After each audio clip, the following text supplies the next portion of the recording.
Assalamualaikum warahmatullahi wabarakatuh. Salam sehat dan salam sejahtera untuk kita semuanya.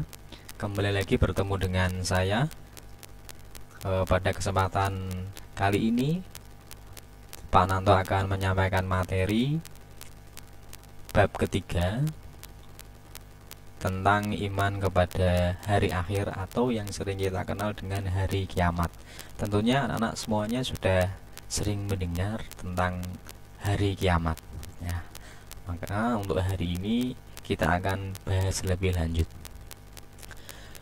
Dalam kesempatan kali ini ada beberapa SK, KD, dan indikator yang perlu anak-anak semuanya pahami, yang mana standar kompetensi pada kesempatan kali ini adalah kita dapat meningkatkan keimanan kita kepada hari akhir.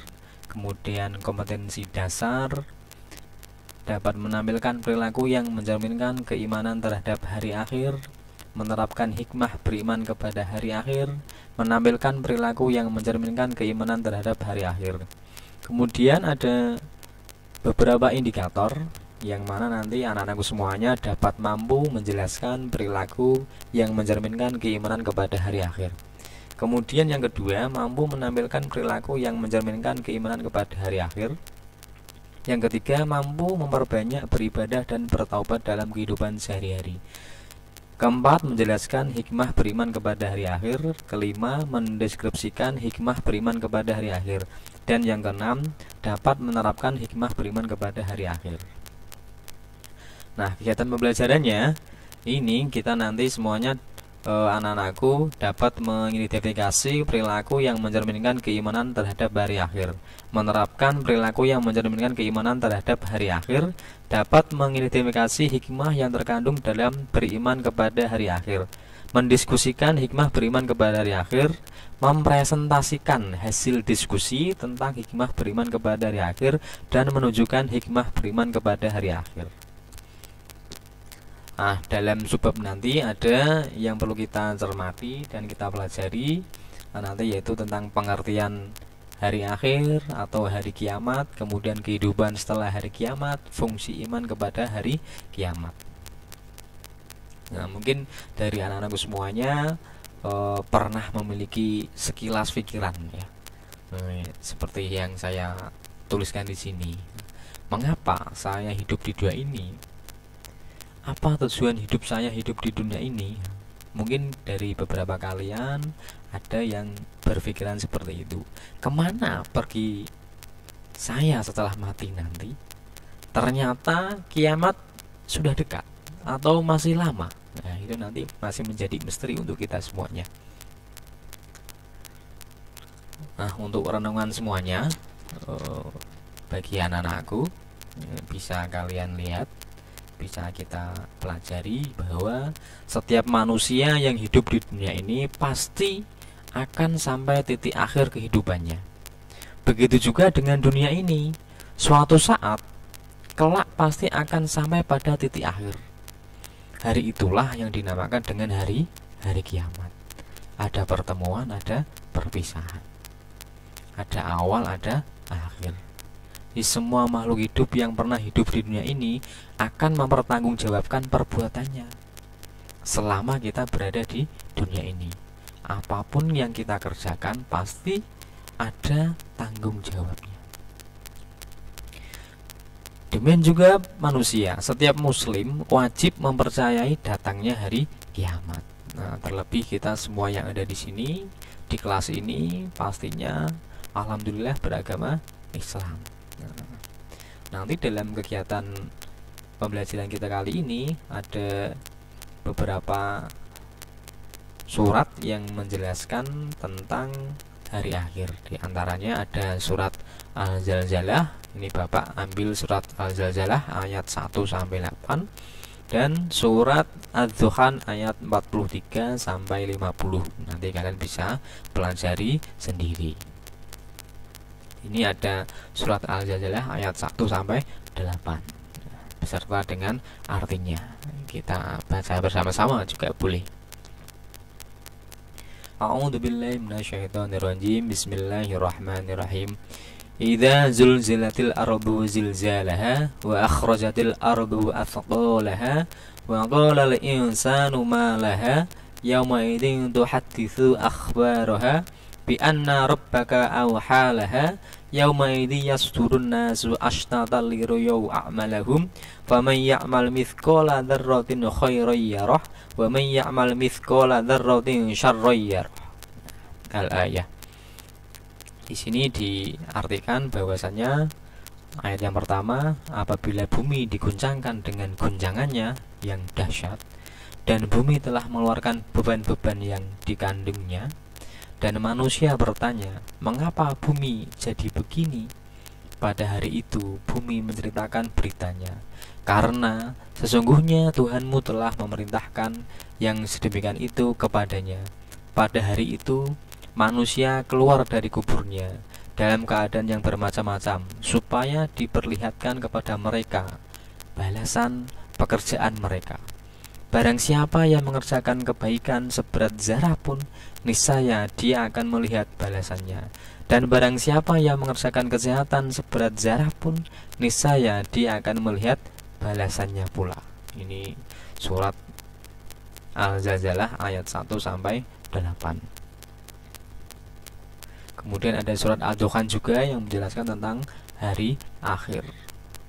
Nanti bisa dibaca bersama-sama. Pak Nanto akan lanjut ke tentang pengertian hari kiamat, yang mana iman kepada hari kiamat adalah mempercayai seluruh alam semesta ini dan segala isinya pada suatu saat nanti akan mengalami kehancuran, dan mengakui bahwa setelah kehidupan di dunia ini ada kehidupan yang kekal abadi. Kepercayaan pada hari kiamat termasuk masalah sam'iyat, atau masalah yang hanya kita ketahui dan kita percaya berdasarkan pemberitaan Al-Quran dan hadis semata. Jadi saya harap anak-anakku semuanya, yang namanya hari kiamat pasti itu akan terjadi. Jadi kita harus meyakininya sepenuh hati.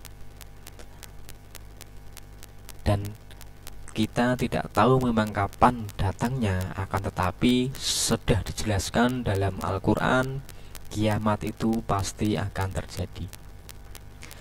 Dalam kiamat ada beberapa macam. Yang pertama ada kiamat sugro, atau yang kita sebut istilahnya kiamat kecil gitu ya. Di sini ada landasan atau dalil kematiannya. Landasan atau dalil-dalil kematian. Ini salah satu contoh kiamat sugro, yaitu tentang mati. Bahwasanya tiap-tiap yang berjiwa akan merasakan mati, dan sesungguhnya pada hari kiamat sajalah disempurnakan pahalamu. Barang siapa dijauhkan dari neraka dan dimasukkan ke dalam surga, maka sungguh ia telah beruntung. Kehidupan dunia itu tidak lain hanyalah kesenangan yang memperdaya. Jadi pada kesempatan kali ini kiamat sugro kita contohkan tentang kematian, bahwa setiap manusia itu pasti akan mati. Mati ini pasti akan dirasakan semuanya, tetapi kita tidak tahu kapan datangnya kematian ini. Baik orang tua, dewasa, anak-anak, dalam keadaan kita sehat, dalam keadaan kita sakit, mereka kaya, mereka miskin, dalam keadaan beribadah maupun dalam keadaan yang tidak beribadah. Jadi meninggal atau kematian ini bisa datang kapan saja. Waktunya tidak bisa kita tahu kapan datangnya. Inilah rahasia kematian. Ini memberikan peringatan kepada kita bahwa mati ini bisa datang kapan saja. Jadi anak-anakku semuanya perlu dicermati, ya. Nih saya Bapak kasih contoh beberapa kejadian orang yang meninggal di waktu yang tidak terduga. Ada sedikit video gitu ya, bisa kita saksikan bersama-sama. Kagungan putra abah kula Mbak Ahmad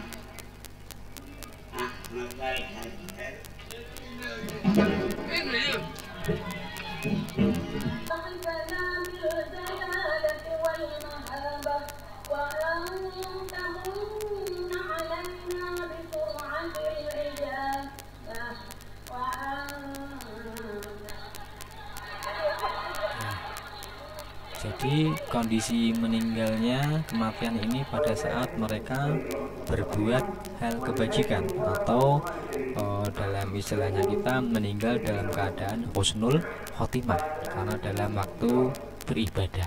Semoga kita nanti bisa meninggal dunia dalam keadaan yang baik, amin ya robbal alamin, gitu ya. Nah, kalau yang seperti ini bisa kalian kategorikan meninggal dalam keadaan baik atau kurang baik. Ini bisa kalian lihat sendiri. Jadi mereka sedang asik berdansa, berjoget, tiba-tiba Allah mengambil rohnya. Mereka sedang bekerja, tiba-tiba diambil rohnya. Oke, dalam kejadian-kejadian ini maka kan kita bisa mempelajari tadi ya, bahwa yang namanya meninggal bisa dalam keadaan apapun. Nah, kita harus mawas diri, mau nggak mau dari sekarang kita mempersiapkan diri kita, gitu. Oke.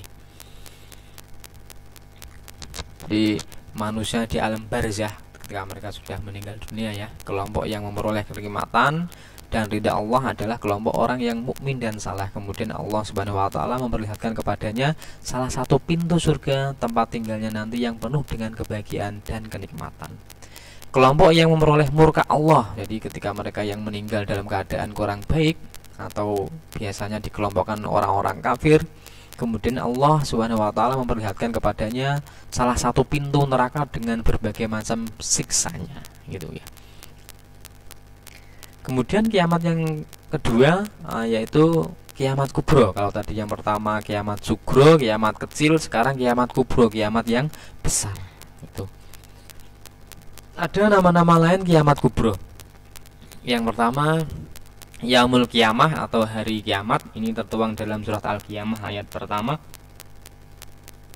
Kemudian Yaumul Akhir atau hari akhir, ini tertuang dalam surat Al-Ankabut ayat 36. Kemudian ada Yaumul Zalzalah atau hari kegoncangan, ini dalam surat Al-Zalzalah ayat pertama. Ada Yaumul Waqiah atau peristiwa maha dahsyat, ini dalam surat Al-Waqiah ayat 1 sampai 2. Kemudian Yaumul Rajifah atau hari gempa besar, ini tertuang dalam surat Al-Muzammil ayat 14. Bapak kasih contoh sedikit kiamat kubro ya, ini diperumpamakan saja, gitu.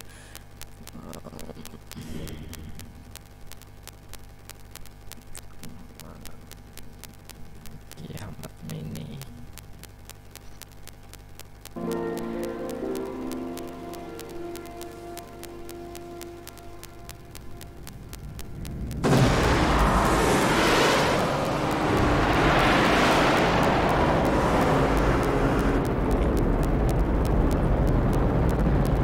ini bisa kalian saksikan sekarang.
Oke, sebentar saja ya. Dari video yang kita lihat ini baru kecil ya, kejadian kecil, tetapi jika kita perumpamakan ini adalah kiamat kubro, betapa dahsyatnya kejadian-kejadian di kiamat kubro. Seperti tadi ketika bumi digoncangkan, bintang-bintang berjatuhan menghantam bumi, maka tidak ada seorang pun yang mampu menolong diri kita kecuali pertolongan Allah. Ini nanti ketika di kiamat kubro, karena di kiamat kubro nanti kan ada beberapa ciri-ciri ya. Nah, ini salah satunya tadi, bencana yang sangat dahsyat. Nah, menurut ilmu geologi ya, di bumi ini terdiri dari semacam gas panas atau nebula. Di dalam perut bumi ini masih tersimpan gas-gas panas yang karakternya berkembang dan mendesak keluar. Bumi tidak meletus karena desakan itu, karena diimbangi oleh tekanan atmosfer dari luar. Suatu saat tekanan dari dalam itu akan lebih kuat sehingga terjadi gempa dan letusan gunung. Namun suatu saat tekanan gas dari dalam melemah dan habis sama sekali karena gas yang ada lambat laun menjadi cair dan beku. Sementara itu tekanan dari luar yang semakin kuat sehingga bumi akan hancur dan isinya berhamburan. Kalau kita mau membayangkan betapa mengerikannya kejadian kiamat kubro itu anak-anakku semuanya, maka ini menjadi renungan buat kita semuanya. Jadi setelah kehidupan di hari kiamat nanti ada beberapa tahapan yaumul akhir ya. Di sini Pak Nanto tuangkan, ada yang pertama ada yaumul ba'ats atau hari kebangkitan dari kubur, bahwa kehidupan hari akhir dimulai dengan yaumul ba'ats, yaitu bangkitnya seluruh makhluk dari kubur, semua manusia sejak manusia yang pertama hingga manusia yang terakhir dibangkitkan dari kubur. Itu nanti tahapan yang pertama, yaitu yaumul ba'ats. Ini diperkuat di dalam surat Yasin ayat 77 sampai 79. Kemudian ada yaumul hasr, yang mana ini hari berkumpulnya manusia setelah dibangkitkannya dari alam kubur tadi, semuanya berkumpul di pada mahsyar. Kemudian ada yaumul hisab dan yaumul mizan, yaitu yaumul hisab adalah hari perhitungan, sedangkan yaumul mizan adalah hari penimbangan. Jadi setelah manusia berkumpul di pada mahsyar, manusia akan dihisab, dihitung dan ditimbang amal perbuatannya. Hisab adalah perhitungan semua amal manusia yang dilakukan selama hidupnya di dunia. Kemudian ada yaumul jaza dan yaumul fasl. Jadi setelah amal perbuatan manusia dihitung dan ditimbang dengan teliti, tibalah saat terakhir, yaitu putusan Allah Subhanahu wa taala untuk memberikan balasan. Inilah yang disebut yaumul jaza atau hari pembalasan, atau disebut yaumul fasl, hari keputusan. Kemudian ada yang namanya kehidupan surga dan neraka. Jadi surga adalah tempat yang dipenuhi oleh berbagai macam kenikmatan. Tempat tersebut disediakan Allah Subhanahu wa taala untuk para hamba yang berbakti dan taat kepadanya. Keistimewaan dan kenikmatan yang ada di dalam surga digambarkan oleh Allah dalam hadis berikut ini. Sesuatu yang belum pernah terlihat oleh mata, belum pernah terdengar oleh telinga, dan tidak pernah terlintas di dalam hati manusia. Kemudian ada kehidupan neraka. Jadi neraka adalah tempat siksaan dan menjadi balasan bagi orang-orang yang berbuat dosa. Neraka tempat yang disediakan Allah untuk menyiksa iblis, setan, jin, dan manusia yang membangkang terhadap ketentuan Allah sebagai pembalasan yang setimpal. Jadi orang-orang kafir dan orang yang mendustakan agama, kemudian di sini diterangkan dalam surat Al-Waqiah ayat 51 sampai 54, yang artinya kemudian sesungguhnya kamu hai orang yang sesat lagi mendustakan benar-benar akan memakan pohon zakum dan akan memenuhi perutmu dengannya. Sesudah itu kamu akan meminum air yang sangat panas. Di Di sini ada beberapa fungsi iman kepada hari kiamat. Yang pertama, mendorong untuk berbuat amal saleh. Jadi setelah kita mengetahui tadi gambaran hari kiamat, agar anak-anakku semuanya dalam kehidupan sehari-hari selalu berbuat baik, gitu ya, beramal saleh, memiliki tadribul adab yang baik. Harapan memperoleh keadilan hakiki akan menjadi kenyataan kalau kita selalu berbuat baik. Pandangan hidup menjadi optimis, karena kita sudah mengetahui tadi gambaran hidup ada surga dan neraka. Kemudian bertindak dengan penuh tanggung jawab. Nah, ini sangat penting sekali untuk anakku semuanya. Oke, untuk saat ini dalam konteks beriman kepada hari akhir, Pak Nanto menyampaikannya sampai dengan fungsi iman kepada hari kiamat.